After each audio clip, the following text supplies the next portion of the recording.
नमस्कार मित्रांनो, सह्याद्रीच्या घनदाट पर्वतरांगामध्ये वसलेला हरिश्चंद्रगड किल्ला जितका सुंदर आहे तितकाच तो रहस्याने भरलेला आहे. आणि या किल्ल्यावरचा हे गूढ, थरारक आणि अत्यंत प्राचीन ठिकाण केदारेश्वर गुहा. झिरोवर असलेली ही गुहा हजारो वर्षापासून लोकांना आकर्षित करत आली आहे.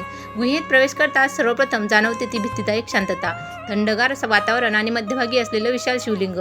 विशेष म्हणजे हे शिवलिंग नेहमी पाण्यात असते. उन्हाळा असो किंवा पावसाळा, गुहेतील हे पाणी कधीच पूर्णपणे आटत नाही. असे सांगितले जाते की अनेक भक्तांच्या मते या ठिकाणी आजही देवी शक्तीचा वास आहे. पण या गुहेचे सर्वात मोठे रहस्य आहे तिचे 4 खांब.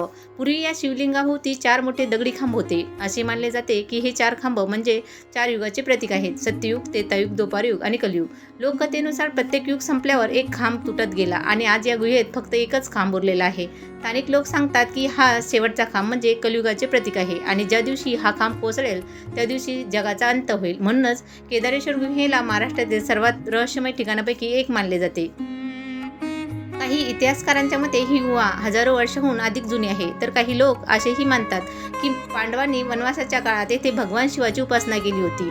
गुहेतील आणखी एक आश्चर्य म्हणजे भीतीमधून सतत झिरपणारे पाणी. गुहेत उभे राहिल्यावर एक वेगळीच ऊर्जा जाणवते. काहींना येथे शांतता मिळते तर काहींना भीती.